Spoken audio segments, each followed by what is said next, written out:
తెలుగు సినీ ప్రేక్షకులకు మెగా అభిమానులకు నమస్కారం. మా ఎస్విసి సంస్థకి రామ్ చరణ్ గారికి చిరంజీవి గారికి ఎంతో అనుభవ సంబంధం ఉంది.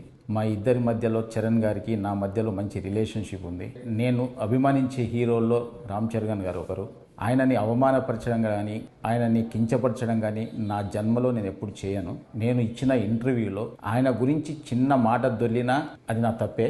అది జరిగిందని అభిమానులు అనుకుంటున్నారు కాబట్టి వాళ్ళకి నిజంగా నేను క్షమాపణ చెప్తున్నా. చరణ్ గారికి కూడా క్షమాపణ చెప్తున్నాను. అంటే నాకున్న ఆయన రిలేషన్ని నేను పాడు చేసుకోదలుచుకోలేదు. ఎందుకంటే జనం ఈరోజు మాట్లాడుతున్న మాటలు కానీ బయట ట్రోలింగ్స్ కానీ అభిమానుల బాధలు కానీ నేను అర్థం చేసుకోగలను. ఎందుకంటే ఒక హీరోని అలా అన్నప్పుడు ఎవరు కూడా భరించలేరు. నేను అన్న ఇంటెన్షన్ అలా కాదు. మాకున్న రిలేషన్స్లో మాకున్న క్లోజ్నెస్లో నేను మాట దొర్లాను తప్ప ఆయనను అవమానపరచడానికి కాదు. మాకు మెగా హీరోలతో అందరితో మాకు మంచి సంబంధాలు ఉన్నాయి. వరుణ్ తేజ్తో ఒక ఫిదా కానీ, సాయి ధరమ్ తేజ్తో 2 సినిమాలు, చరణ్ గారితో 2 సినిమాలు చేశాం. చిరంజీవి గారు ఎప్పుడు మా రాజుగారితో కానీ నాతో ఎప్పుడు మాట్లాడుతూనే ఉంటారు. ఇలాంటి అనుబంధం ఉన్న వాళ్ళని అవమానించే పర్యంత మూర్ఖుని కాను నేను. దయచేసి అందరు అభిమానులు అందరూ అర్థం చేసుకోవాలి. సంక్రాంతికి గేమ్ చేంజర్ రిలీజ్తో పాటు సంక్రాంతికి వస్తున్నాం సినిమాని ఒప్పుకోకపోయి ఉంటే, ఆయన చెయ్యొద్దు అని ఉంటే ఆ సినిమా రిలీజ్ అయ్యేది కాదు.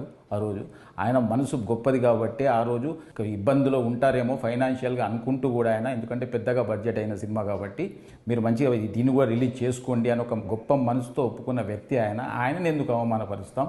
దయచేసి నేను ఆయన మాటలు కానీ అపార్థం చేసుకుంటే ఫ్యాన్స్కి అందరికీ నేను క్షమాపణ చెప్తున్నా. దయచేసి మా రిలేషన్ పాడు చేయొద్దు. మాకు మళ్ళీ నెక్స్ట్ ఒక ప్రాజెక్ట్ కూడా రెడీ అయింది. నెక్స్ట్ చరణ్ గారితో సినిమా తీయబోతున్నాం. అలాంటిది అనవసరంగా మా ఇద్దరి మధ్య ఈ అభిప్రాయ భేదాలు తీయకండి అని అందరినీ వేడుకుంటున్నా. చూసిన ఆంధ్ర ప్రేక్షకులందరూ కూడా గమనించాలి. నాకు చరణ్ గారికి మంచి రిలేషన్ ఉంది. నేను ఆయన గురించి ఎప్పుడు తప్పు మాట్లాడను. ఇచ్చిన ఫస్ట్ ఇంటర్వ్యూ కాబట్టి కొంచెం నాకు తెలియకుండా కూడా ఏదో మాట దొర్లిందేమో. అలాంటిది కూడా ఏదైనా అర్థం చేసుకోవాలని అందరికీ కోరుకుంటున్నాను. Thank you very much.